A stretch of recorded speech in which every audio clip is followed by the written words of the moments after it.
Hi, why do we expect to run even before we can learn how to walk? Sometimes with our YouTube journey, we want our videos to be perfect and we place such unrealistic expectations on ourselves, and it can really hurt us from moving forward. So let's have a conversation about why your YouTube videos don't need to be perfect.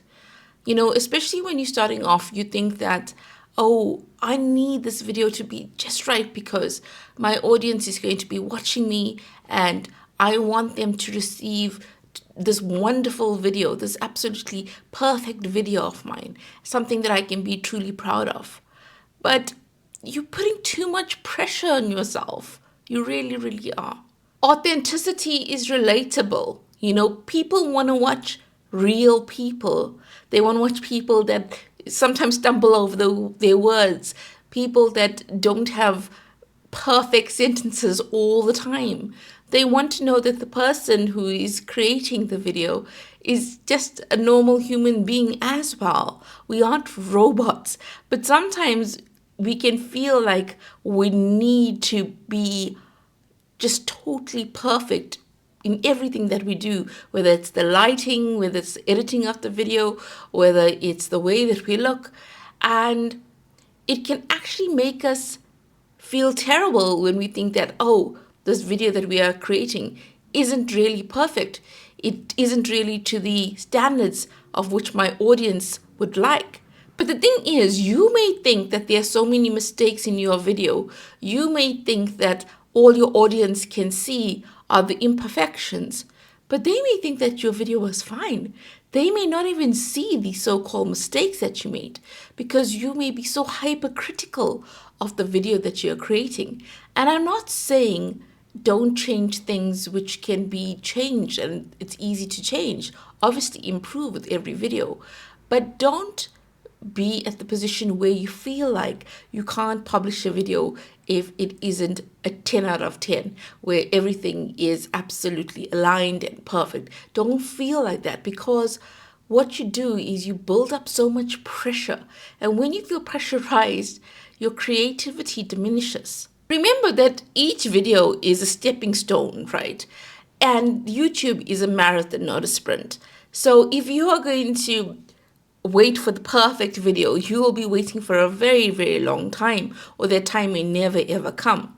But if you publish a video, you improve the next video, and you continue, you are getting closer to becoming a better YouTuber because you're improving with every video. So focus on progression instead of perfection.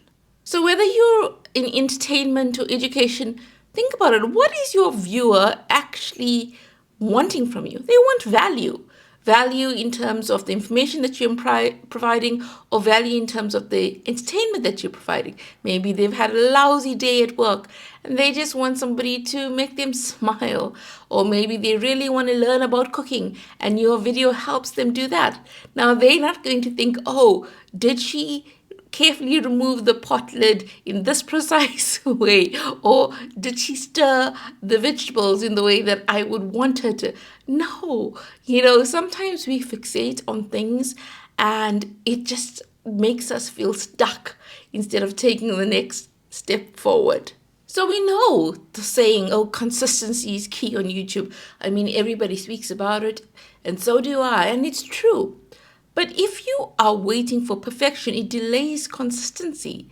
And the more longer you wait for perfection, then you are creating and publishing fewer videos.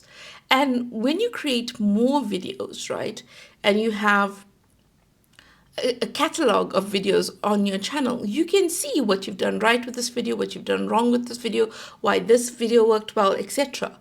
But if you constantly wait for perfection, you may only have 1 or 2 videos on your channel after 6 months. Now, this is really true. Perfection is subjective. We may think, oh, we either created a fantastic video and it doesn't really resonate with your viewer, or we may think we created a terrible video and your viewer actually thinks it was a great video. So this idea of perfection is really, really subjective. So what you think is imperfect in your video may not even be noticed by your viewers, and you may be fixating so much on it that they don't even see it. So, relatable content where we are just chatting to each other. I'm chatting to you right now, and you can reply in the comment and say hello to me. And that's like relatable content, where it's not really edited that much, where the focus isn't on the production, the focus is on sharing messages, sharing value. And people want that, we want to connect with other human beings. And I know that in my videos, I say really often.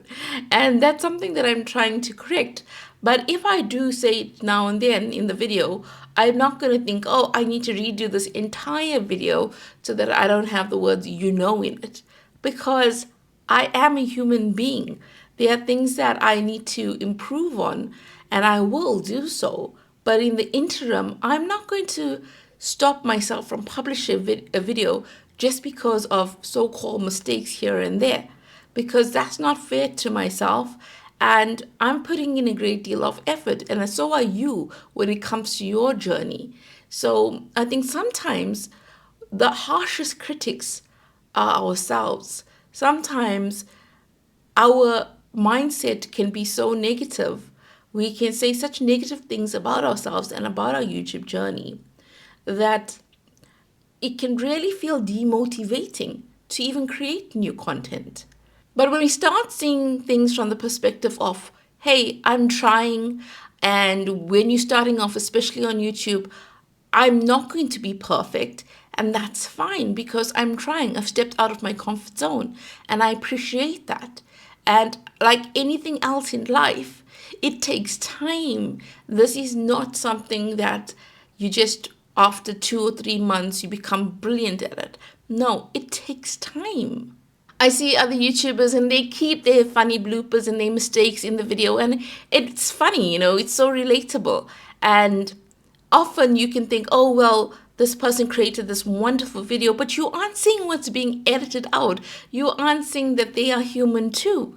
Sometimes you'll see a video and it's gone viral and you'll think, how did this video become viral? Because it's not overly edited, it's not highly produced, there aren't things flashing on the screen, it's just a person talking. Why is this video getting so many views? Because the value of that video, there's probably value in that video, and that value resonates with the person watching. Therefore, it didn't need fancy edits, it didn't need it to be highly produced. And I think sometimes we think that in order for a video to actually do well, it has to be highly produced, but that is not true. Chasing perfection definitely leads to overthinking, and overthinking leads to stress. And when you're a YouTuber, there are so many highs and lows with this creator journey. I use the words, again, but there are so many highs and lows. And you want to minimize the overthinking. You want to minimize the striving for perfection. You just want to keep at it, improve every video, and also you want to enjoy the journey. Because if you are going to be consistently creating videos, you don't want it to feel like something that is so stressful. You want to have fun with it as well. And when you have fun, then it opens up your creativity. When you have fun, you look forward to creating content instead of feeling like it is overwhelming. So when you are watching your favorite YouTuber, why are you going back to them? Are you going back to them because of their fancy edits? Or is it their personality and the way that they deliver messages, or the value that they actually transfer to you via video? Maybe it's a combination of all three. So think about it. Why do you actually watch the people that you watch? Comment below and let us know. I mean, for me, it's definitely the value of the content, because I actually don't like overly edited videos. I find them too distracting. I think as a small YouTuber, understanding that not every video will be a hit. Yes, you can put your heart and soul in videos, but you don't really ever fully know if it's going to be a hit or not. And that's okay, because not every video, you don't have to have every video to be a hit, you know. Some videos will take off, some videos won't. That's also the name of the game with YouTube. Yes, YouTube is fun and YouTube is wonderful, but you can also have burnout. And people may think, how can you possibly have burnout when you're a YouTuber?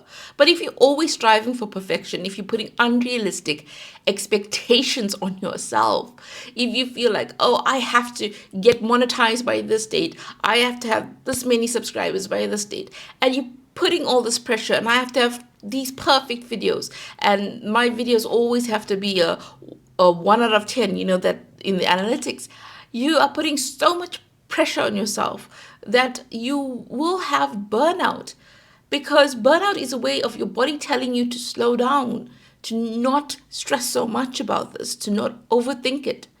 And our bodies are so powerful when it's trying to tell us to just relax a bit and be kind to yourself in the process. So often we can be kind with everyone around us, but we fail to be kind to ourselves because we want to achieve these goals. And it's fantastic to have goals. I always think it's fantastic to have goals. But your health is so important, more important than chasing a metric or having the best analytics in the world. Because without your health, you can't possibly have anything else. Great health is so important. When you upload these imperfect videos, do you know what you're learning? You're learning about editing, you're learning about how to talk on camera, you're learning about how to actually be more confident as a YouTuber. You're learning so much as you go along. And it's the learning that actually helps you become a better YouTuber. It's not the striving for perfection, but it's the striving for progress. It's the striving to learn more about YouTube, about what works on YouTube. Sometimes when we are striving for perfection, the idea gets stuck in our heads. Instead of actually taking that idea and then producing a video, we keep that idea here because we are too afraid to put it out in the world, because we fear that it may not be good enough. But rather take those ideas and see what happens with it. Sometimes they will work, sometimes they won't work. But it's better for it to be out there in the world than just being stuck in your mind, those ideas of yours. So remember, there are no perfect people in the world. There are no perfect YouTubers in the world. And even with seemingly perfect videos, I'm sure people would think, even the person who created it would think, oh, but I should have done this, I should have done that. Don't be too harsh on yourself. And also watch this video about being confident on camera, and I think that you'll enjoy that one.